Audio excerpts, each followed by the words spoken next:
If you're in the Fuji ecosystem and you like cameras that are small and portable, look no further, because today we have a comparison between the Fuji X-M5 and the X100VI. These are two cameras that have very similar features but function entirely different.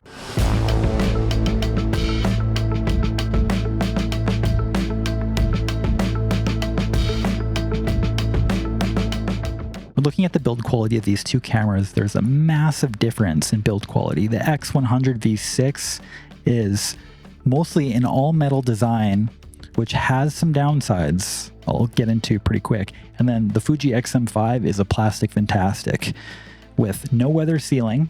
The X100V6 has weather sealing if you use a specific cover over the filter for it to properly seal the camera. Now, looking at the back of these two cameras, you're going to find the one thing that's going to be a make or break for a lot of people, and that is the X100V6 has this EVF. Now, the X100V6 has a tilting screen. Tilts, I mean, a good amount. It's the exact same as I have also on my X-T1. So people that are familiar with the screens on the cameras from the X-T1 and how they've been doing them on the X-T series cameras, it's the same in that sense.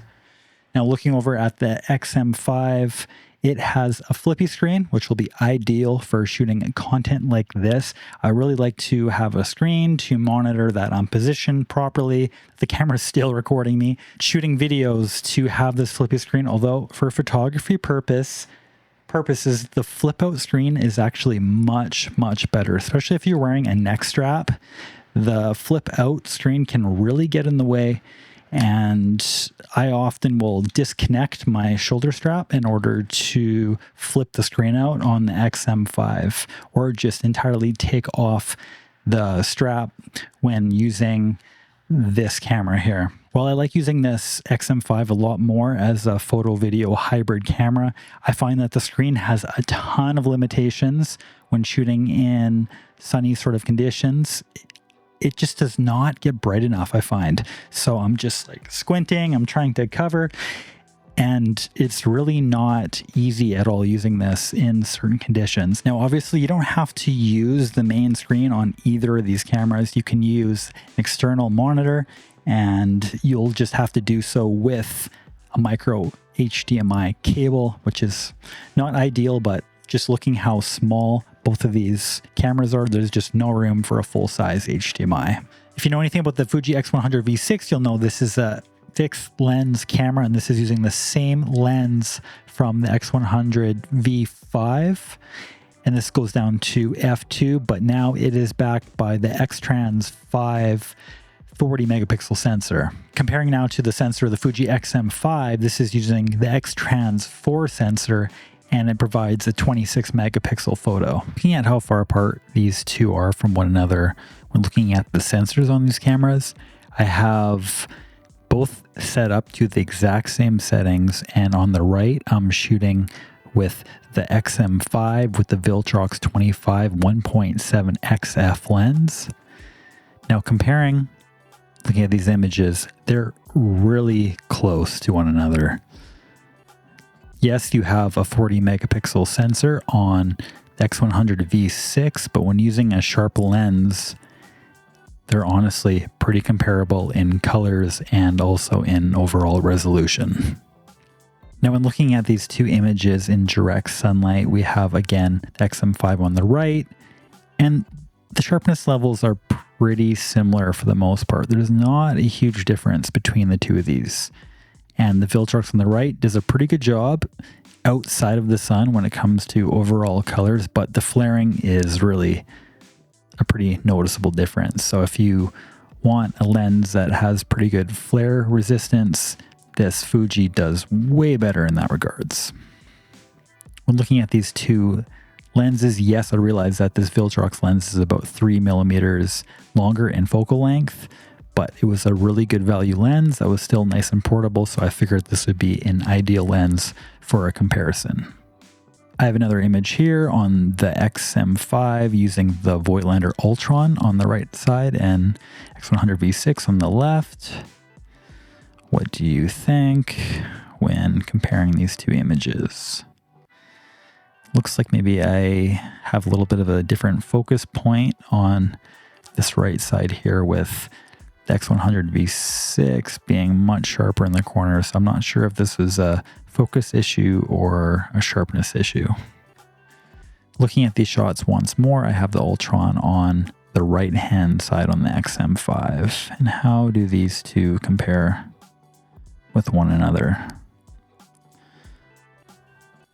Is the 3D pop real or what? Let me know in the comments.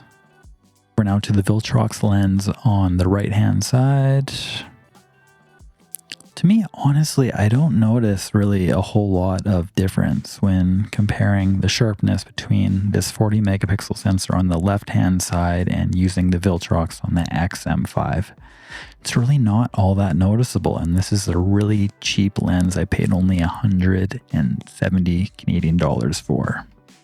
One more shot at sunset of the Viltrox on the right hand side.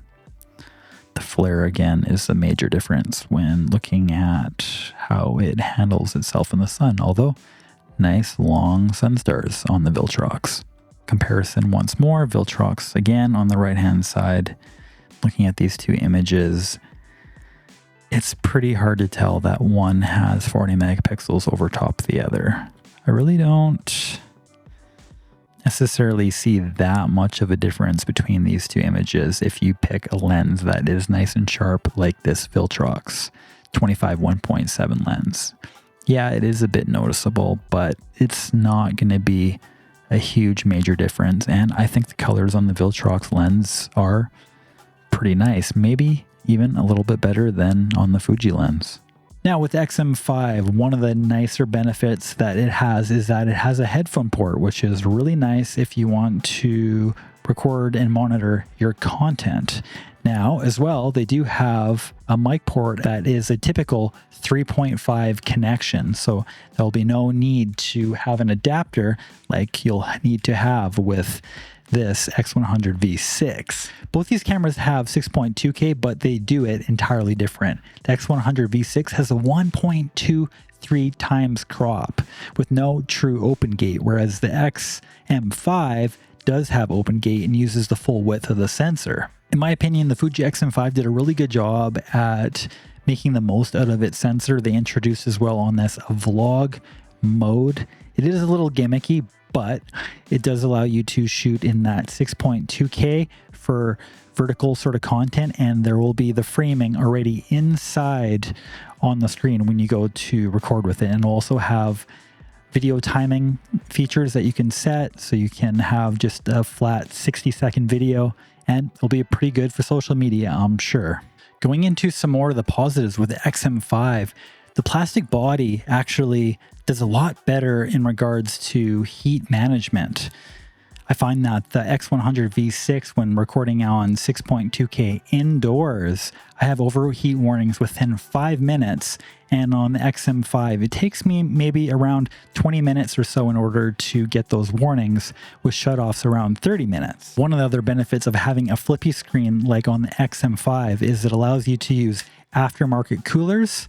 For example, like this Ulanzi CU01, which I've reviewed. I'll add that on the screen right now if you want to watch that video. But this just easily fits right in this little notch here.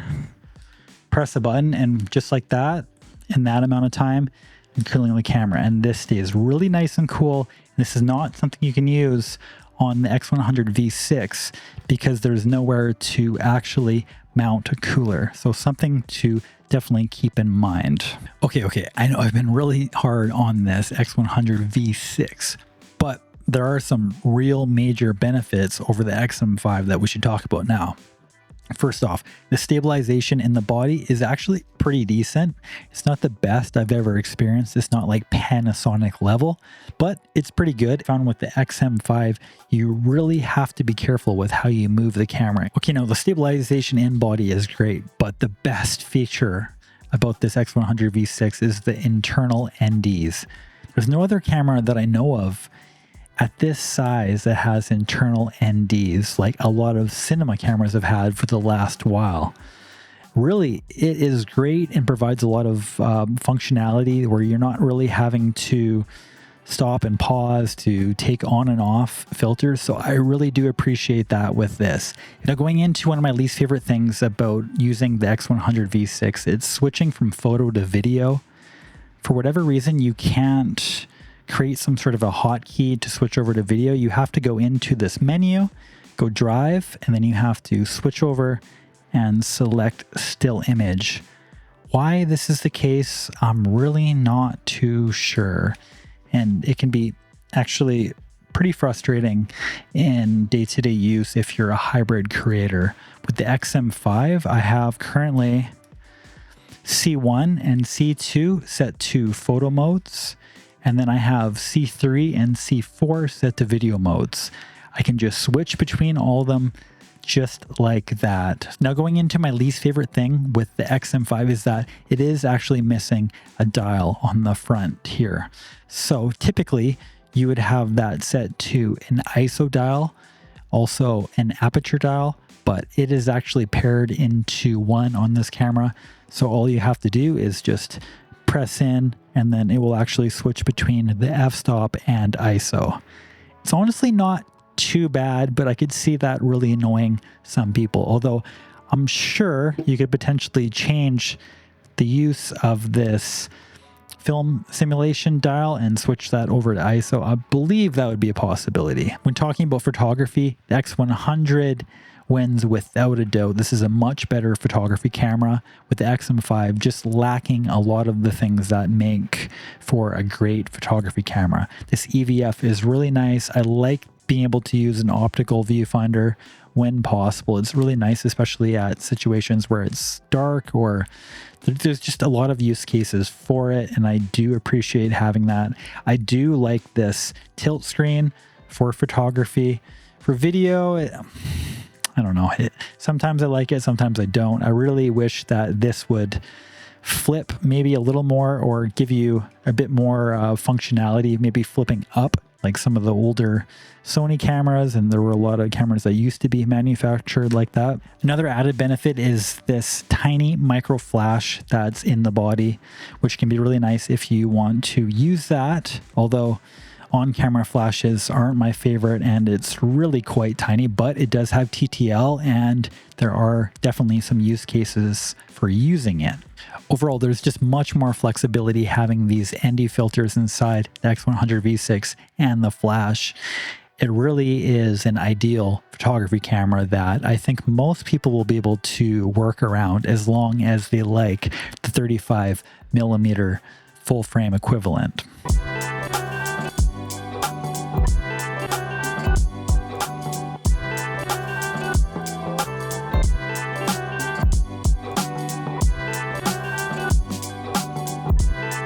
Obviously, I understand that the X100V6 is not necessarily built to be a vlogging camera. I have my microphone off currently right now, and I want to see if in a pinch you're able to use the X100 microphone like you probably are with the X-M5. Currently have the X-M5 microphone set to the front microphone, so hopefully it comes through nice and clear on the X-M5. I don't have high hopes with this X100V6, but we will see. Really, whether or not you like 35mm full frame equivalent, you're a photography shooter, or you want more flexibility in your workflow and you prefer video, or you like having the flippy screen, maybe you're just broke, then the X-M5 is going to work better for you. Despite all the mean and nasty things that I said about the X-M5 not being as good for photos, it still is a perfectly valid sensor and camera for shooting stills. I've shot some amazing photos out of this with the X-Trans 4 sensor. I think I actually like the colors a little bit more on the X-Trans 4 over the 5, and I really don't think you need megapixels as much as a lot of people would make you think. I think using a sharper lens would yield pretty similar results, and you can sharpen images up pretty easily as well in post, so that's something to keep in mind. All in all, these cameras are both great cameras with very similar features, but in practical use, if you're not using it based on how it's designed, you're going to be pretty frustrated in the end. Personally, This X-M5 is a camera that I like more than I like to admit at times. I use it for doing webcam sort of work. I just plug it in to the USB-C. You can also do that with this X100V6, although be prepared for it to potentially overheat. But this X-M5 has just been a great camera for me. Using a small lens like this Viltrox 28 4.5, just look how small that is. I think that actually makes it a bit slimmer than the X100V6, not by much, but you don't require a lens cap with this, and it's just such a nice and light setup. The film simulation mode is whatever. This cover over this microphone port is really annoying and flip-floppy, and I don't understand why it won't stay in. It just pops out constantly, and I do find that really frustrating. This camera, the build quality kind of sucks, but I do like it, and I think it's a fun camera, and I recommend most beginners to just get this X-M5. Now, this X100V6, I wanted to like it. I find that the build quality is just really nice, and in hand, it feels really nice and premium, and the EVF is just so nice. But it really doesn't fit within my future goals trying to do a lot of hybrid shooting, building this YouTube channel. Before I end the video, I want to explain quickly why I ended up buying this X100V6 when I already had the X-M5. Well, I was on Marketplace and I found this for only $1,500 US. And it's typically sold around $1,750. So I decided to pick it up and review it, and then I'll just sell in a bit. Although there was some temptation at first to sell the X-M5 and keep this, I just didn't get on with it as much as I had hoped. Although in a sense, I was hoping that this would have turned out the exact way that it did, because I really can't be buying more cameras, investing more into this field that hasn't provided me any money yet. With all that being said, thank you so much for watching. If you enjoyed the video, please buy me a coffee at my Ko-Fi link in the description. I have as well American and US Amazon links that are affiliate links. Any support is welcome. And as well, I do have now a new site that I have launched that I'm going to use based around my streams and the main channel videos, where I talk about the upcoming releases and also the current ones. So if you prefer to look over content that way, that is an additional option now that is featured. Well, based on my testing, you can't go wrong with either one of these cameras. Really, they're both truly great cameras. It just really depends on your overall use case. Let me know, which one do you prefer, the X-M5 or the X100V6? I want to hear what you think. Anyways, thank you. Take care. Bye for now.